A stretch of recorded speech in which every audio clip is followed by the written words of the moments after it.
Hi, everyone. Welcome to The Open Mind, a lecture and film series that brings together thought leaders at the intersection of science and culture for meaningful and relevant programs about mental health. The Open Mind is proudly sponsored by UCLA's Friends of the Semel Institute for Neuroscience and Human Behavior and the Resnick Neuropsychiatric Hospital Board of Advisors. I'm Vicki Goodman, and it is my honor to welcome two preeminent UCLA psychiatry professors that I like to call the UCLA Mood Disorders Dream Team. Dr. David Miklowitz, Distinguished Professor of Psychiatry and Director of the Child and Adolescent Mood Disorders Program at the Semel Institute, and author of the critically acclaimed new book, Living Well with Bipolar Disorder: Practical Strategies for Improving Your Daily Life. And the other half of the dream team, Dr. Michael Gitlin, Distinguished Professor of Clinical Psychiatry at the David Geffen School of Medicine at UCLA and Director of the Mood Disorders Program at the Resnick Neuropsychiatric Hospital. It is also my distinct pleasure to welcome Dr. Robin Mandelberg, a psychologist and founding member of the Friends of the Semel Institute Board and co-chair of the Quality Committee for the Resnick Neuropsychiatric Hospital, who will share her lived experience with us. We are very grateful to all our esteemed guests, Dr. Miklowitz, Dr. Gitlin, and Dr. Mandelberg, for taking the time for their busy schedules to share their knowledge and insights about living well with bipolar disorder. Just a few housekeeping notes before we begin. Today's program will run for approximately 1 hour, with the last segment reserved for your questions. If you would like to ask any of our speakers a question, please type it into the Q&A located at the bottom of your Zoom screen. We have over 1,200 people registered for today's program, so we will do our very best to get to as many questions as possible during the time allotted. Today's program is being recorded. It will be available for viewing starting tomorrow on our website, friendsofsemelinstitute.org. There you will also find a calendar of upcoming programs, videos from past Open Mind events, information about the Open Mind Film Festival for high school students, the Teen Advisory Council and their Gen Z Wellness Summit, and the Friends of Semel Research Scholar Program and endowed term chairs. And just one more little thing. If you feel that our Open Mind series provides a valuable service to the community, we would greatly appreciate it if you would consider us as part of your year-end philanthropy or your Giving Tuesday plans. There's a convenient donation link on our website. Again, that's friendsofsemelinstitute.org. And you will also find a link on the thank you note that you will receive in your email tomorrow. Now, please join me in giving a warm Zoom welcome to Dr. Michael Gitlin, who will then introduce Dr. Miklowitz and Dr. Mandelberg. Thank you so much. Thank you, Vicki. I appreciate that introduction on behalf of the three of us. What I'd like to do is spend a few minutes first talking about David Miklowitz's book, and then I'll ask him and Robin to come and we'll kind of talk together. For those of you who don't know David's work, one of his prior books is The Survival Guide to Bipolar Disorder, which I recommend all the time to patients. It is the single best book for non-professionals to learn about bipolar disorder. If you have it, if a relative has it, if a friend of yours has it. But this book is different. His earlier book, The Survival Guide, is really just chock full of information, everything you need to know, and a bit about what to do in certain situations. The current book, however, is less information and more what do you do. He goes over, must be 136 different situations, covering everything from mood states, manias, hypomanias, depressions, irritability, how to deal with mood disorders in work, how to deal with it if you're in school, how do you cope with family members who are trying to be helpful but may or may not always get there, how to cope with suicidal thoughts, how to cope with desires or urges to hurt yourself, self-injurious behavior. What do you do with drugs and alcohol? whether you disclose you have bipolar disorder. Do you do that at work? Who do you tell? What do you do with dating? Who do you tell? When do you tell them? How do you tell them? It was, the book is so complete. At one point, I thought, oh my God, he's now going to talk at some point about constipation. I looked up under C in the index, and thank God he didn't. So he stayed focused on bipolar disorder. But the advice is really extraordinary practical advice. The book does not minimize medications. David and I share the absolute commitment that people with bipolar disorder need to be on medication. It is necessary, but usually not sufficient. But the key that he focuses on is self-management. As I frequently discuss with my patients, you may not be able to help feeling irritable, racy, or manicky, depressed, but you have some control over what you do when these feelings arise. As an example, do you do things that fan the flames of the mood? Do you, if you're depressed, do you stay in bed? Do you luxuriate in negative thoughts when you're depressed? If you're manicky, do you drive the raciness with drugs, with caffeine, sleep deprivation, highly stimulating activities, and so forth? The book empowers the reader on how to minimize or combat symptoms through non-biological techniques, not instead of medicines, but in addition to. The interpersonal management of bipolar disorder with family members, work, romantic partners is given the serious consideration it deserves, whether it's dealing with mood swings, highs or lows, the pros and cons of open disclosure. These are very, very tricky issues. And there are no single right answers as to, oh, you should do this. But there are ways of thoughtfully thinking about the possibilities of what to do and what are the consequences. I also love that David deals in the book with hypomanias, which most of you may know are essentially mild manias. Too often, given the more dramatic and dangerous state of florid mania, people don't talk as much about dealing with hypomanias, but it needs to be discussed, and it is in the book. And just a reminder for many of you, the distinction between the two, hypomania to mania, is really of degree. I mean, the formal definition in our diagnostic Bible is basically if you trash your life, it's mania. If you don't trash your life, it's hypomania. But these aren't two distinct states. They're on a continuum, like height, like IQ, things like that.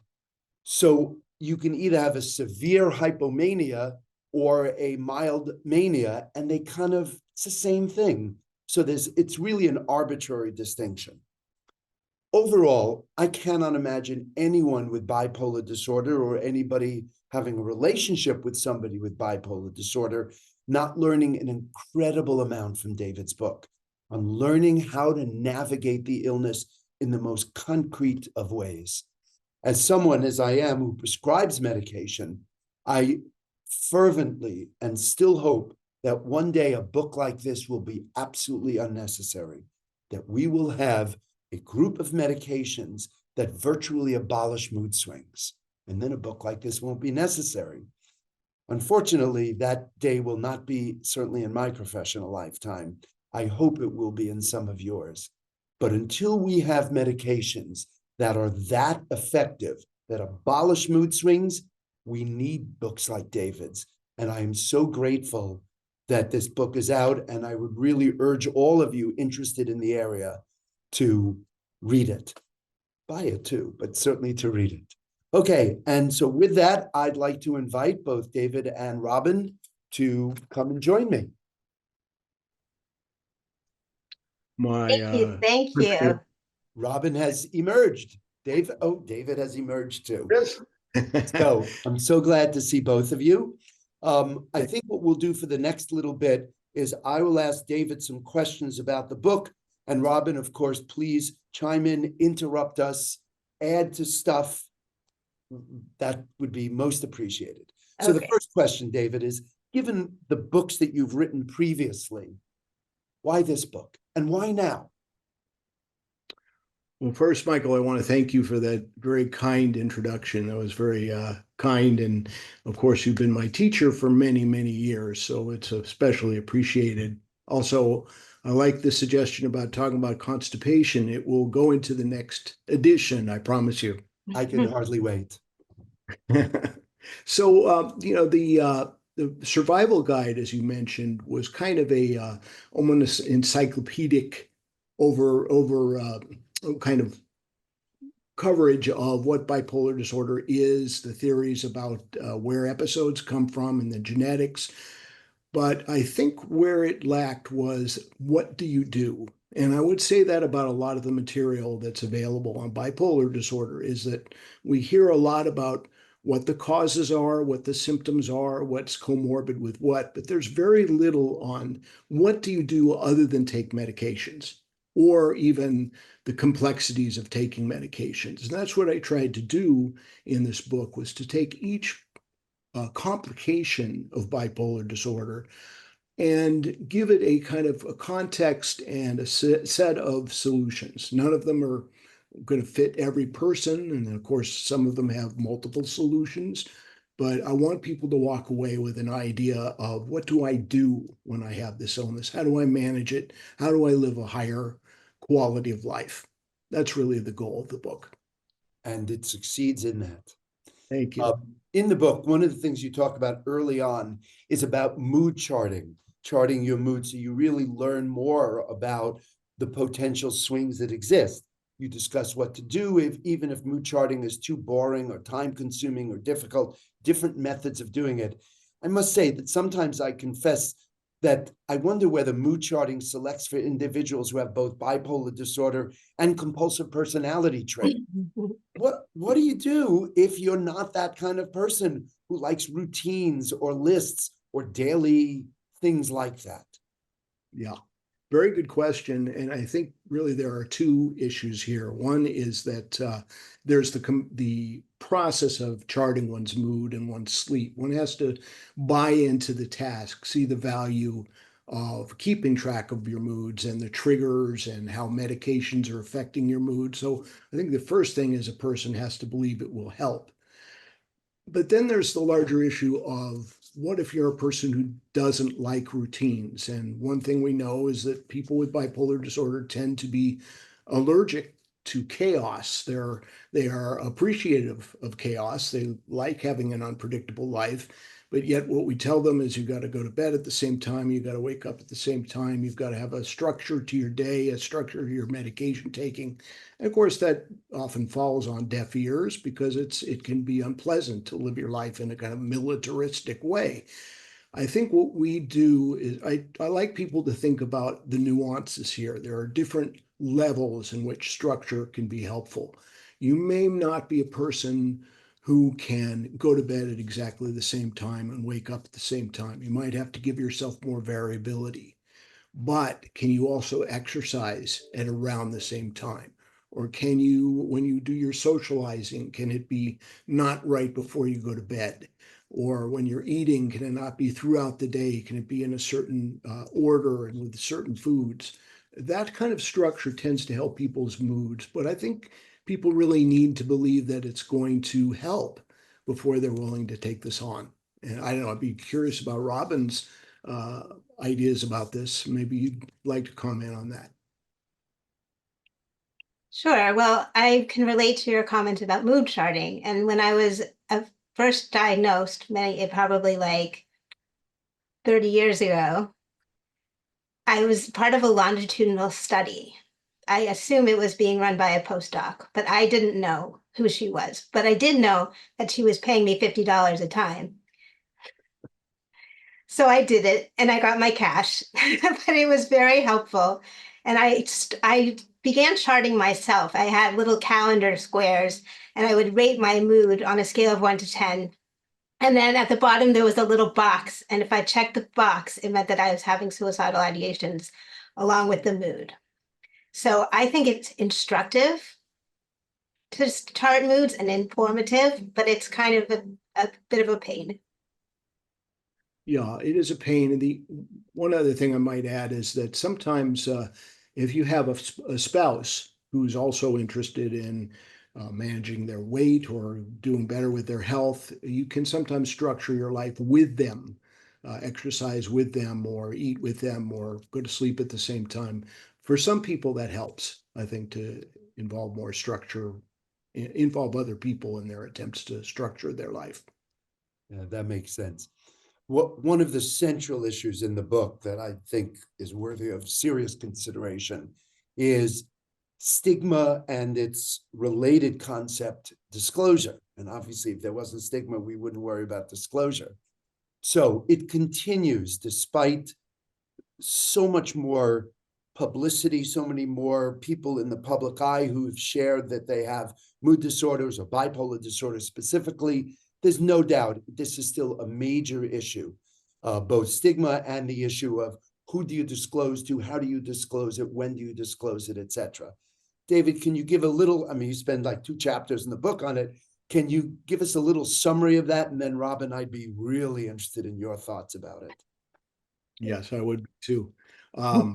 First, what do we mean by stigma? That's the hidden, on often negative attitudes of people around us about psychiatric disorders in general, but people also have specific beliefs about bipolar disorder, that you're very unpredictable, that you're going to be violent, that you're going to be, we can't count on you, you're unreliable.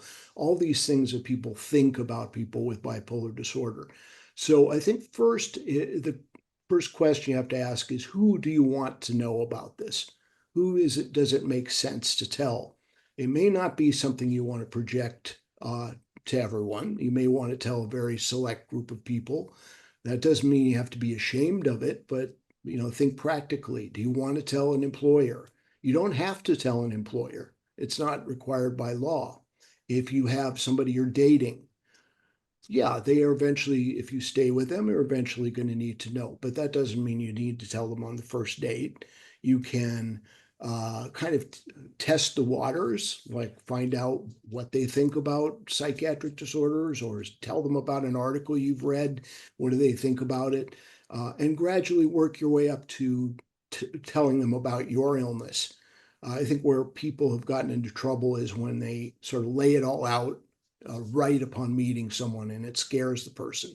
We have to also be patient with those around us who don't necessarily know what the facts are about the disorder, and they may need time to get used to the idea.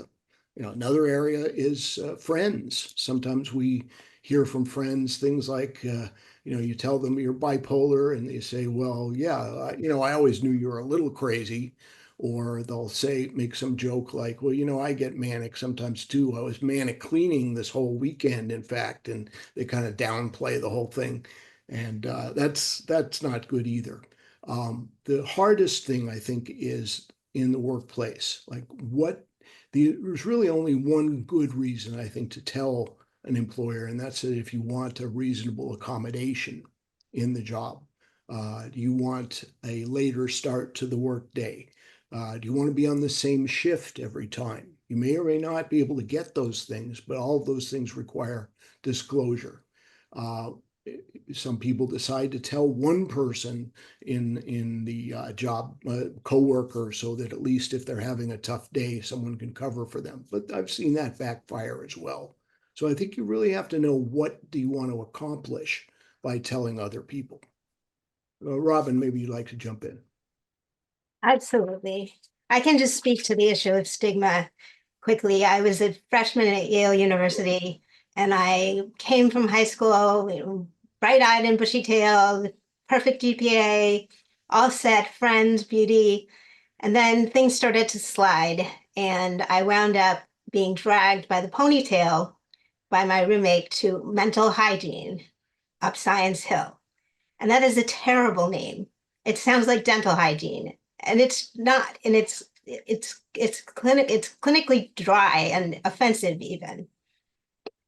I was greeted by lack of empathy. I was treated differently with kid gloves. And I was also stigmatized myself. I had internalized shame. I thought there was something wrong with me, something to hide. I just kept my Oliver Peoples blue shaded sunglasses on all the time. I've also experienced stigma as a parent, as a mother. in my mommy and me class, I gave birth to my daughter 18 years ago. And I was in my mommy and me class, and I was the only woman who wasn't breastfeeding because I had too much medication to be able to do that. In fact, I had a lithium through my whole pregnancy. Anyway, I was shamed. I was shamed for not breastfeeding. The women would like pull out their breasts and be like feeding their babies, and I'd be in the corner of the room struggling with the bottle warmer, temperature too high, burning myself, fiddling with the outlet, and just feeling like shit. So in terms of disclosure, how it's been in my life, and I think this is something that David was talking about also, was the stigma related to dating and bipolar disorder. So my husband, Josh, we've been married for 21 years. And on our very second date, he said to me, I think I know something that I'm not supposed to know yet. And since we actually wound up going to the same high school, though we didn't know each other, there were rumors flying around about me and my psychotic break at Yale. So on our second date, he said that. He said, there's something that I don't think I'm supposed to know yet. And for us, it was a jumping off point. It was all the utensils were on the table. Everything was on the table. And we were able to navigate it. And he's a physician, and he learned to approach it medically and also personally and psychologically. And telling him was the beginning of a very open relationship. So I understand about disclosure and dating. I also had an issue of disclosure in my mommy and me class. The instructor gave out a depression symptom checklist, and everybody was just, checking off no with their blue pens, and I had a red pen, and I was Xing every box. Yes, yes, yes, yes, yes. And then at the end, I wrote at the bottom in big red, like scrawling letters, I wrote, please don't worry, I'm taking psychiatric medication. So that's my take on disclosure. I think it's a sensitive issue. It has to be explored, and it can work to your advantage if it's done right.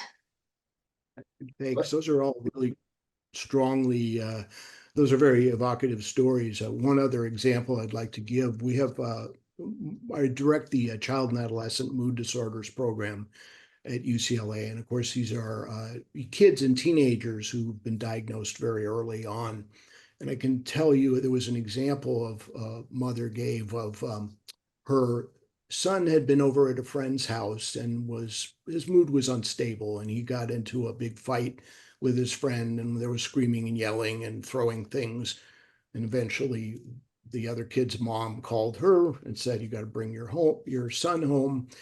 And she decided to explain to the other mother that he had bipolar disorder, and said, look, I'm sorry, he was unstable, he has this illness, and he really likes playing with Joe, and we hope it's okay, and so on. The other mother was very understanding, but Joe never got another invitation to that kid's house. From then on, he was marked. And I think that's still unfortunately alive and well, and really is a struggle for people to try to figure out when to tell, when not to. Yeah, we imagine that the world has become so much more accepting and sophisticated, but only in teeny little pockets. And maybe, Robin, given your story, maybe not even there. So yeah, I think to be very careful is got to be the watchword. Yeah. All right, let me ask about something else. Another of the central concepts in the book, David, is about what you call psychoeducation.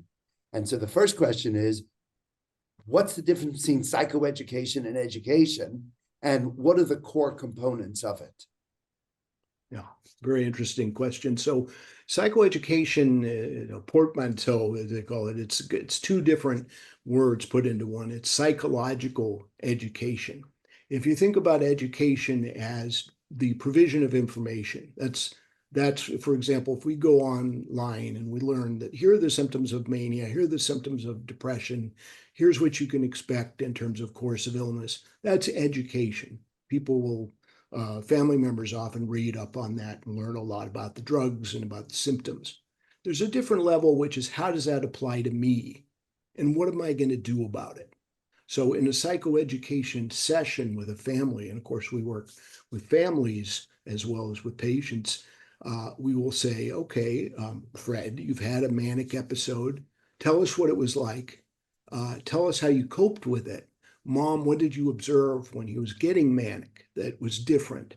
And what are we going to do in the future if you observe these early warning signs? That's a third level, which is really, what are we going to do in the future to cope with this? Or I've learned that, yes, sleep-wake cycle disruption is associated with mania. How has sleep-wake cycle affected me? And what do I want to do to keep it under control? Those are the three different levels, I think, of what I call psychoeducation. We don't always get there with families. Sometimes the information isn't sort of how hitting the mark, but that's the goal. So the difference is it's not just abstract information, it's information that is relevant to that individual or that family. And that's what makes it different than just straight education, correct? Or we could call it personalized care. And that's the kind of buzzword now is personalization. That would make it more clear.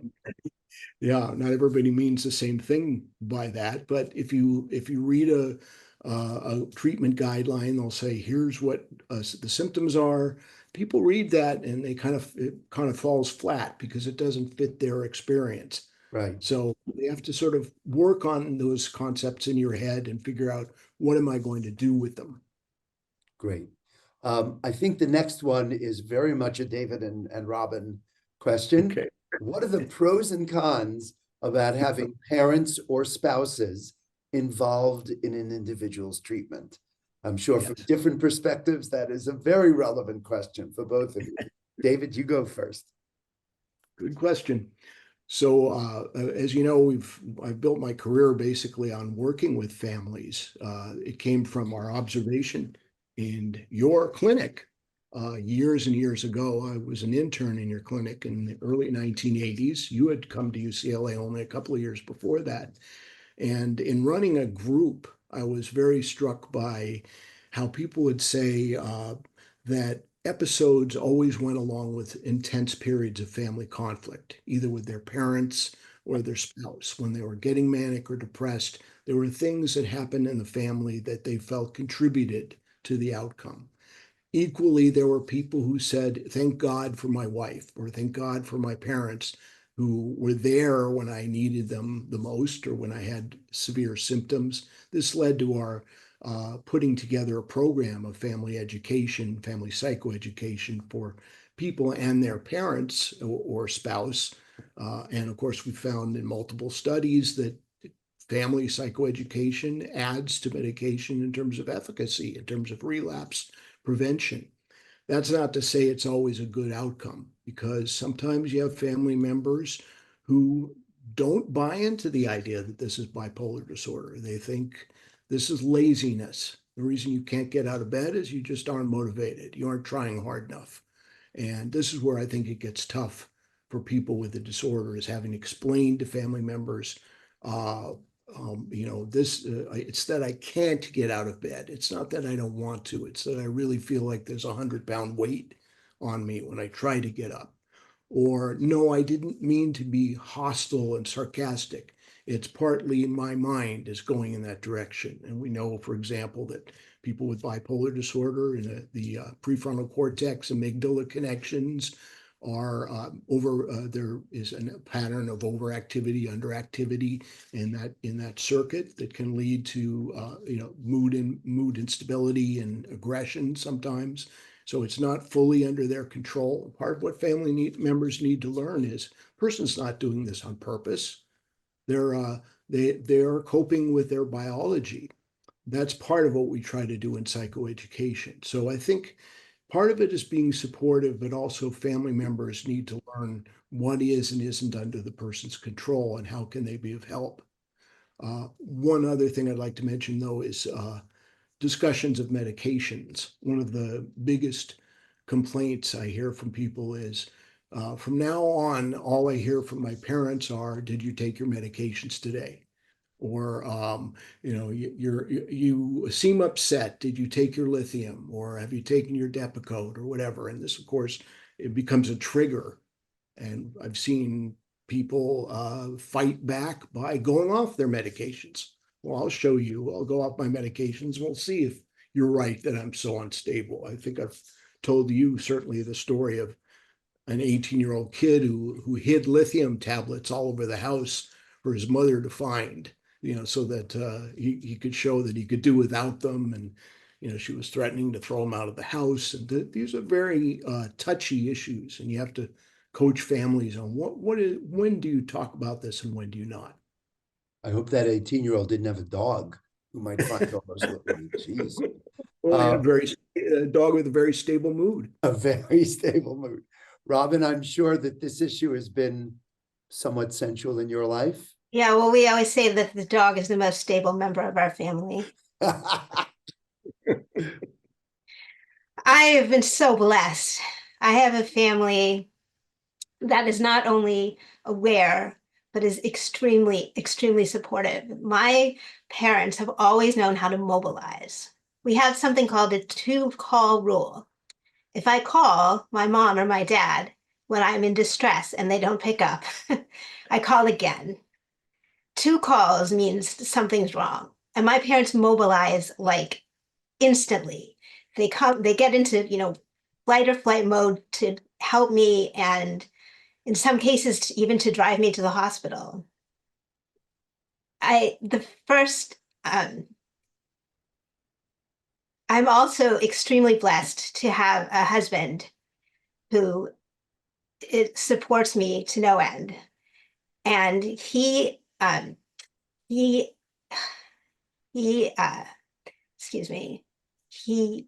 helps me every night. He helps me take my medications. He helps put me to bed early when I'm doing badly.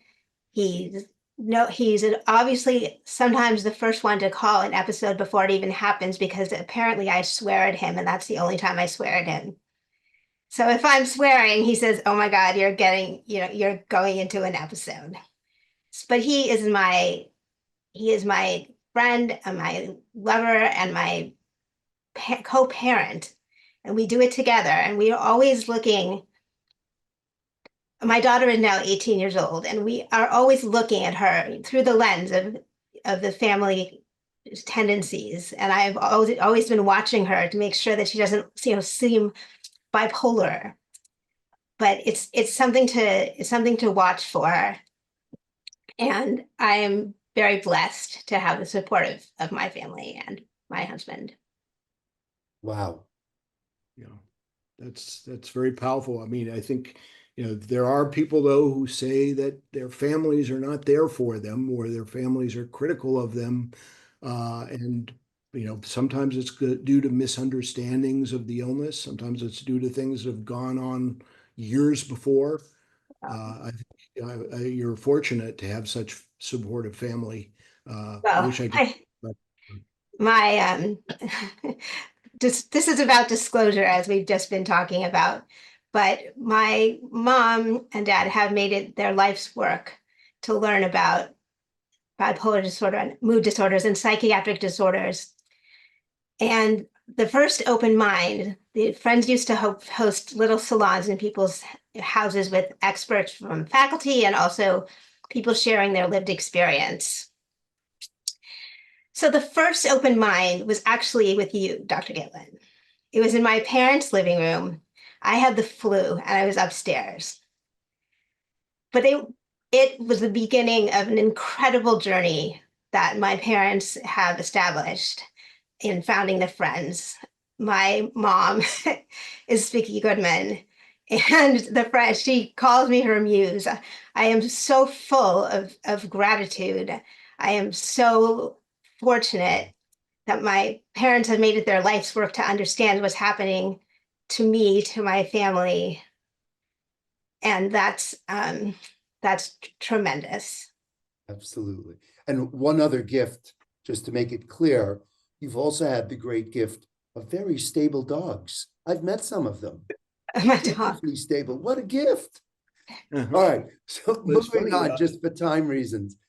For those people who are not listening in, who are not happy with the mental health professionals they are working with, the question is always, but whether it's looking for a therapist or an MD psychiatrist who prescribes, what questions should people ask? How do you know if you're seeing somebody who's a right, there's no the right, but a right clinician? And David and Robin, those are, I think, relevant questions for both. David? That is something I spend quite a bit of time on in Living Well, which I just so happen to have a copy of behind me. What a coincidence. What a coincidence.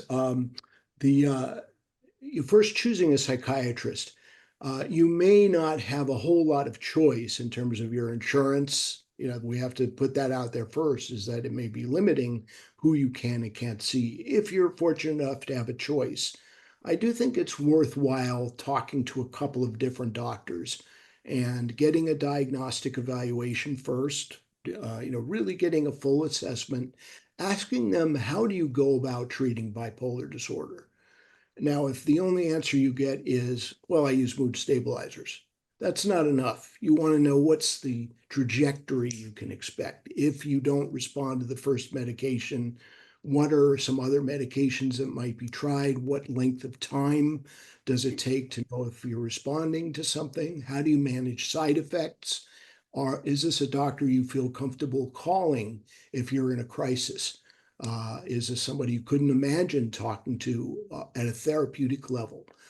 Some people really do just approach psychiatry as, well, I'm going to go in, I'm going to get my pills, and I'm going to leave. Not everybody has a Dr. Gitlin to go to, who is actually going to be somebody who listens to what's going on in your life. And that's something I really value, I think, for people taking medications, is you have to be able to talk to your psychiatrist about what else is happening in your life, because not everything needs a pill. So partly it's just fit, I think. Now, a therapist is a different matter because, therapists come in all sizes and shapes and different theoretical orientations, and some of them are cognitive, some of them are psychodynamic, some of them are interpersonal, dialectical behavior therapy, whatever. And first you have to, I think, their model they espouse has to be one that you feel comfortable with. If you want to do a lot of exploring of background, a purely behavioral treatment is going to be dissatisfying to you. If you want to have tools that you can apply right away, but you're not particularly interested in the insight, you want to, seek out a more behavioral therapist. Now, where I think people should draw the line is when they see a therapist who wants to attribute everything to early childhood trauma. So you come in and you describe bipolar disorder, and they say, oh, yeah, that's important, and you got to take medications for that, but let's hear about your childhood.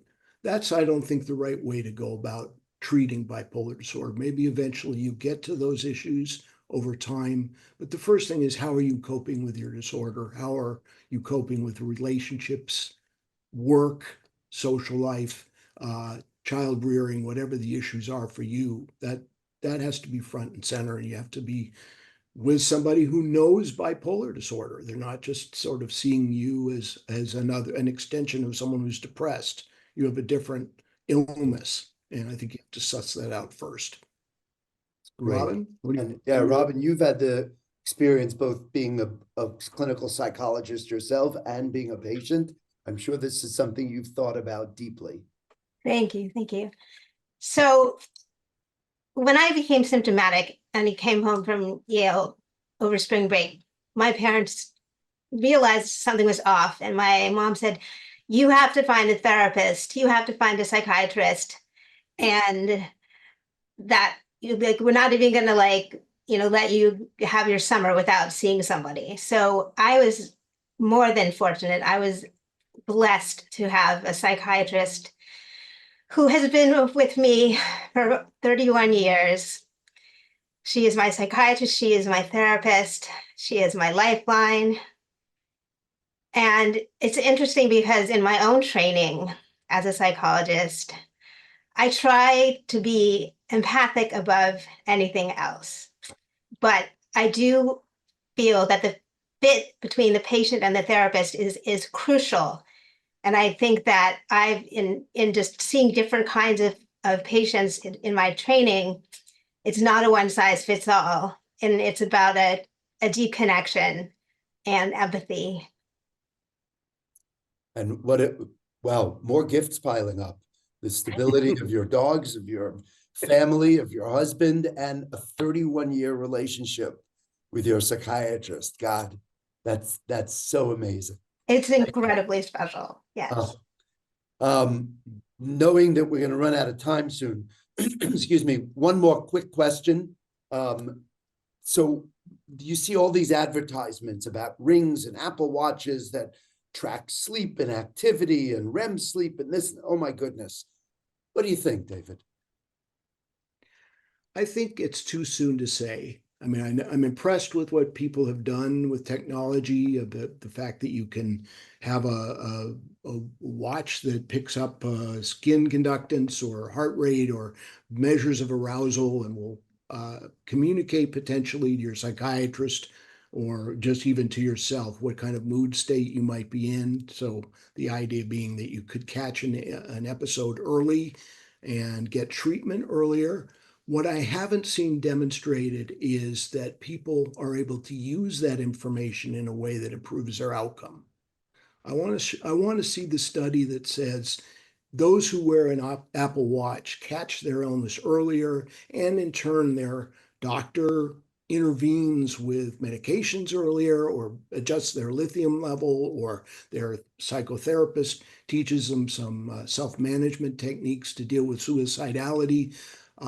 When I see that kind of data, I'll be more convinced that these gadgets, and I don't know, maybe that puts me in oldster category to even call them that, but that these gadgets are leading to an improved outcome. Well, just to piggyback on that for 1 second, I have a smartwatch myself, and when I'm anxious, it starts beeping and tells me my heart rate is too high.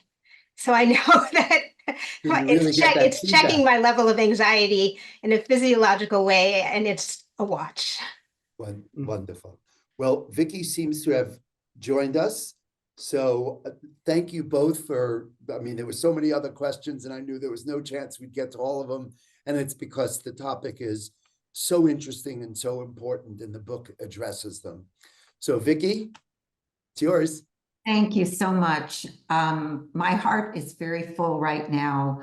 I am blessed to be Robin's mother, and she is the reason that the Friends of Semmel began 19 years ago.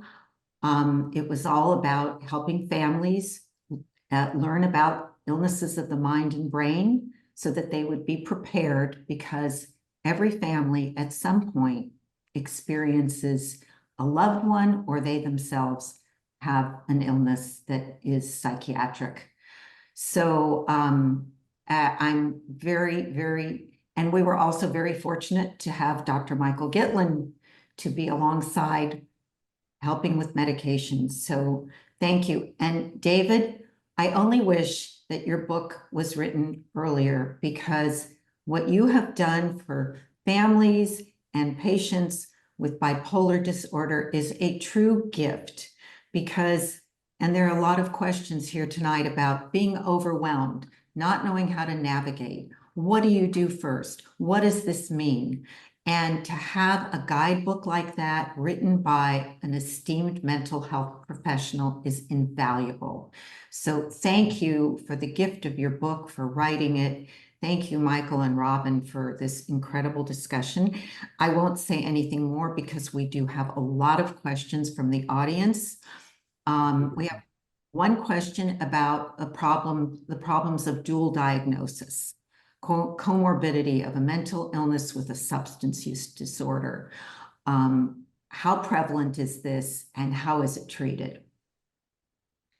It's incredibly prevalent, having substance abuse and bipolar disorder. Alcoholism affects about 45 to 50% of people with bipolar disorder at some point in their life. Drug abuse can account for another 15, 20%. So we see rates of as high as 60% of comorbidity. That doesn't mean the person has always got both, but in terms of having a history of problems with drugs or alcohol. And I think that there's a question of what comes first. Does the bipolar disorder start and then the person develops drug or alcohol problems to self-medicate?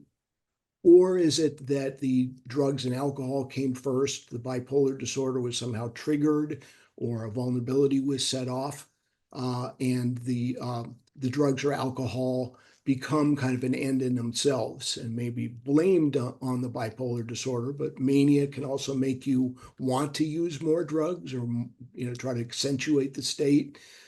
Depression, the alcoholism can be worsened by depression, and tends up make people want to drink more to try to alleviate their state. So I don't necessarily buy into it's always self-medication, because sometimes I think it's people just are in a high state and want more of it. But it's a huge problem. And I think any clinician who's not asking about that while also asking about bipolar disorder is really missing the boat.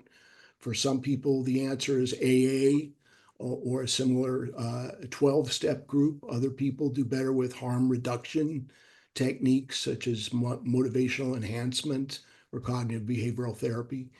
There are certain drugs that can be given to and maybe Dr. Gitlin would want to comment on that, about what medications can be brought to bear in the problem. But we all agree it's a huge comorbid disorder, comorbidity in this disorder. To me, the big issue is to make sure that we don't yield to simplistic, incorrect answers. Oh, if I just treat my bipolar disorder, my substance issues will go away. Or if I just treat my substance problems, my mood disorders will get all better. Actually, that's sometimes true with alcohol and unipolar depression. But usually, if somebody struggles with both issues, you really have to treat each one independently.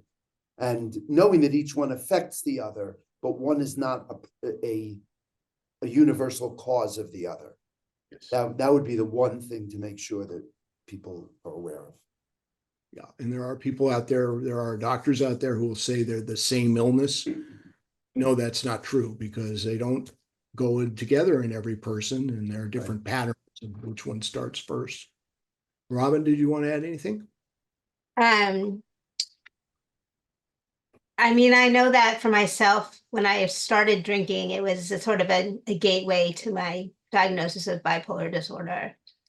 I was drinking heavily in high school. I was drinking heavily when I got to college, and the college experience was a way, I think, of dealing with a nascent mood disorder.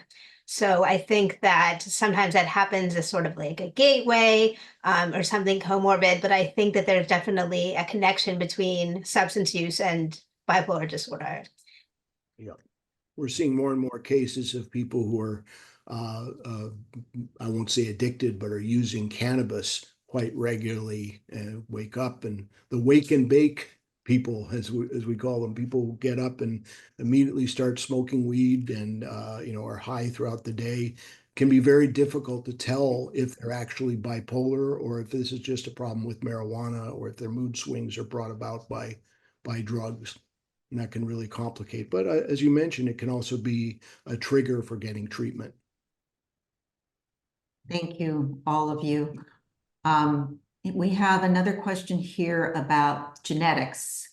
Does it run in families, siblings? What should parents watch for in a child? What are the genetic components of this illness? Bipolar disorder is surely genetic. It does run in families. We've known that for a long time. I've heard that 85% of the cause is due to genetic factors, the other 15% due to unknown environmental insults, as we call them. The thing that I like to point out, though, is genetics is not destiny. in the sense that even if you have it running in your family, that doesn't mean you're going to develop it. Or if someone in your family does develop it, it may not be the same severity as yours. And this is particularly something, I think, for parents, people who are either planning kids or already have kids. The actual transmission rate from parent to child is about 15 to 20%. In the best studies suggest about 15% of kids develop it. That's so 1 in 6, 1 in 7. So the chances are against it, but also the severity may be much milder. And I certainly would counsel people not to have kids because they might have the genes for bipolar disorder. We don't know what those genes are yet. We know there are more than one. We know that people inherit complications of multiple genes, some of which are turning on other genes and turning off others. But we know it does run in families, and that's one of the risk factors we need to keep in mind. Well, Go ahead, Robin. as a parent and knowing the genetics of my illness, I've been watching my daughter for her whole lifetime. I'm always concerned, if she's sad, is she depressed? If she's anxious, does she have an anxiety disorder? The genetics are scary, and I never gave up hope of becoming a mother. I never thought that I couldn't have a child because of my disorder. And I think that I'm living proof here that I can do that, and that that genetics is important, but it's also something that I always look out for. Yeah, as David said, genetics is not destiny. The one thing I would point out, Vicky, about this issue is if you have a parent who's bipolar, they would automatically assume, as I would, that if their child had a mood disorder, it would be bipolar disorder. Turns out more of the children of a bipolar parent will have depression than bipolar disorder, simply because depression is a sheerly more common illness. So it's really what David was saying. You imagine it's all going to be the same within a family? No, it's not. The variability is extraordinary. And so people should remember that also. Yeah. I'm also thinking about Robin, your point reminded me of a statement from Kay Jamison's autobiography, An Unquiet Mind, that when she was first diagnosed, she was told, you have bipolar disorder, that means you shouldn't have children. And of course, that was incredibly off-putting to her. And that was the belief for a long time in psychiatry. We no longer think that way, of course. Let's remember that really was in the 60s. just I needed to bring that up. Yeah. We actually Absolutely. have one of our viewers here who says, thanks to Dr. Kay Jamison and her student, Dr. Bruce Kagan, I have lived successfully with bipolar II disorder for decades. UCLA changed my life, and I am immensely grateful. Speaking of Jamison. We love to hear Lots of questions here. Regarding, this is about stigma at work. How do you handle the gap in work history when you're looking for a job after recovery? And that's a big one. How do you explain it? Mm-hmm. Yeah, first, you don't have to explain it. If you have a gap in work history, employers are not allowed to ask you, do you have a mental health history? They may ask it, but they're, by the Americans with Disabilities Act, that is considered to be an example of job discrimination. You can have a different cover story. You can say you had if you want, you can say you had a medical illness, which is true, you did. But I don't think you have to go into the details of your psychiatric history. So for some jobs, some people do feel strongly, I want to tell them I've had depression, or that I might be out for a period of time, or there might be times of the year when I'm unavailable, or you should tell me if my job is not, if the job I'm doing is not up to snuff, but I think that's an individual decision. Thank you. We have a question here from a mother who has a recently diagnosed 22-year-old son with bipolar I. And she's feeling overwhelmed and looking for a community of parents of bipolar kids or similar communities in the West LA area. I know NAMI has the peer-to-peer programs or the, Yep. are there any suggestions that any of you have? Well, I'm part of the NAMI peer-to-peer group, and I facilitate support groups on the inpatient unit at Resnick. So I'm directly affiliated with NAMI, whose basic mission is to support patients and their families dealing with mental health conditions. So I am giving back to the world by doing these support groups, but I think also it's important to, shore up the community. And I think that NAMI does a really great job of that. Because I think there is a real community. It may be a little hard to find it, but there's always stuff going on. There's always support if you seek it out. And there is a West Los Angeles chapter of NAMI. Yeah, it's NAMI Westside LA. Yes. We're very active, so Very I'm active. very active. So I would suggest looking to that. I would also, can I add one thing? I'm a big respecter of NAMI. I've been involved in those groups myself, but I also have a lot of respect for the Depressive and Bipolar Support Alliance, the DBSA, as it's called. I think it's dbsalliance.org. They have groups all over the city and all over the world, really, for people specifically with bipolar disorder and depression. The NAMI groups, I think, usually have people with all sorts of different disorders. These are more specific to young people with the disorder or families dealing with a first mania in an offspring. So I think that if you're not finding what you need with NAMI, also check out DBSA. Thank you, David. We have a question here, just if you could explain the difference between the bipolar 1 and bipolar 2 diagnosis. All right, maybe I'll take that one. Yeah. It's an arbitrary distinction in our diagnostic Bible, the DSM. Bipolar 1 means you've had one or more, you only need one, formal mania, meaning you've had a racy episode where really bad things happened in your life. You got hospitalized, you got psychotic, you lost a job, you pissed away life savings, you ruined a relationship, etc. Bad things. Bipolar 2 means that when you get racy, your racy times are relatively mild. They're called hypomanias instead of manias. Similar symptoms, but not so bad. You weren't hospitalized, you didn't ruin things, etc. So it's the difference between bipolar 1 and bipolar 2 is simply the difference in the intensity of the racy states. Both bipolar 1s and 2s have substantial depressions. That does not distinguish them. The only thing I'd add is that there is some evidence from longitudinal studies that people with bipolar 2 spend more of their lives in depressive states than do people with bipolar 1.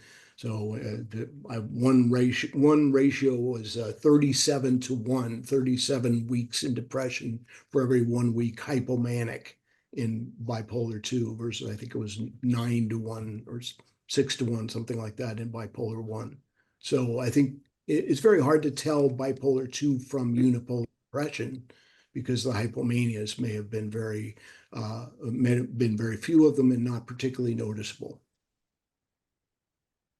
Thank you. We're running a little over time, but there's so many questions. I'm going to let it go a little over if that's okay with all of you. Sure. We have another question here about somebody that is bipolar 1, very compliant with medication. Should they be concerned with having another episode even when they're taking lithium, which Robin mentioned? Well, the answer is yes. That about 20% of bipolars who go on lithium have what I think of as a light bulb response. I mean, they just do extraordinarily well. Nonetheless, if you look at all bipolar individuals who are on mood stabilizers, we did one of those studies in our mood disorders clinic here at UCLA, within a 5-year time frame, most of them will have at least one more mood episode, either a mania or hypomania or depression. Now, people on mood stabilizers have fewer episodes than people not on mood stabilizers. but the risk is there, and what are called breakthrough episodes. Gee, I was taking my lithium, I've done all the things I was supposed to do, and I still had an episode. Happens all the time. That's why I said at the end of my remarks that I would love one day to have a book like David's not be necessary, because we'd have medications that really abolish the mood swings. We're not there yet. One day. Not And today. just to add something on the hopeful side, we did a study. It wasn't particularly long; it was only 4 years follow-up. But we had adolescents who presented to our clinic with either mania or depression.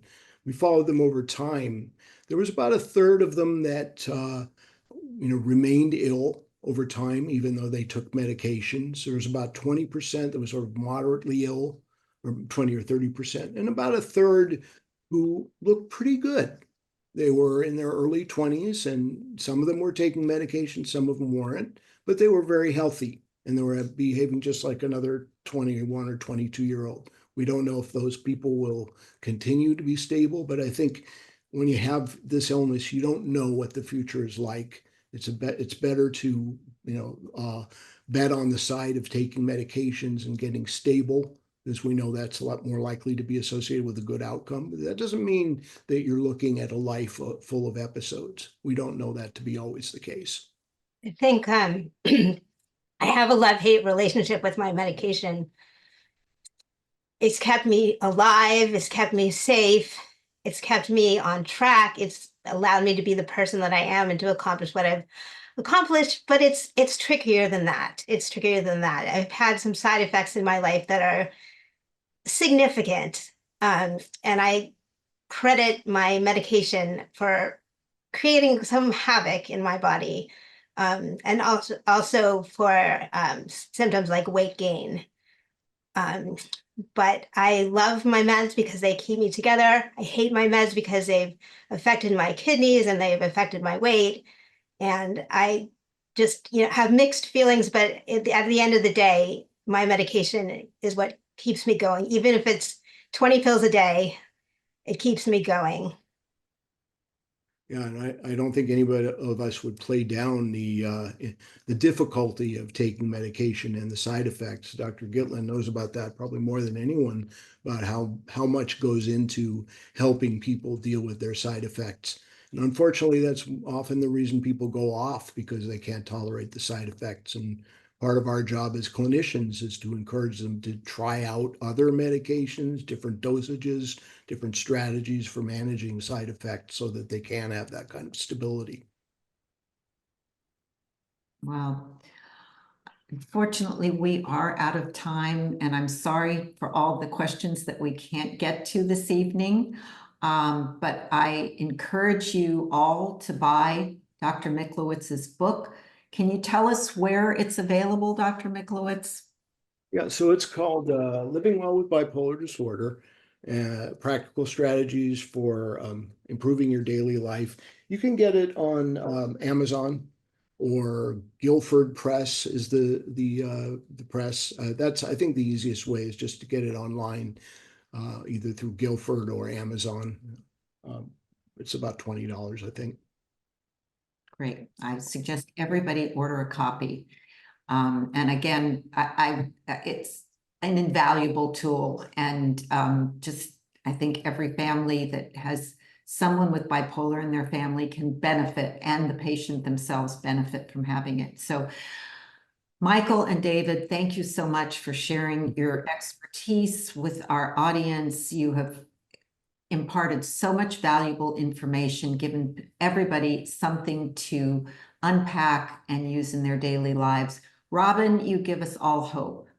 You spoke beautifully, and you are just a living example of somebody that lives well with bipolar disorder, the title of the book. So thank you all.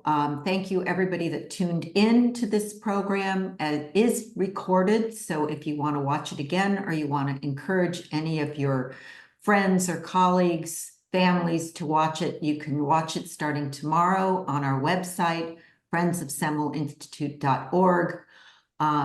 I hope that you'll come back for more Open Mind programs. Our next one is actually on December 6th. It is on with Ellen Galinsky, author of The Breakthrough Years, a new scientific framework for raising teens. And she will be joined by our faculty member, Dr. Dan Siegel, who is an expert in parenting, a best-selling author, and the executive director of the Mindsight Institute. So thank you again. I wish everybody a safe and peaceful evening, and take care, and good night. Thank you, Vicki. Bye. Thanks very much. Bye.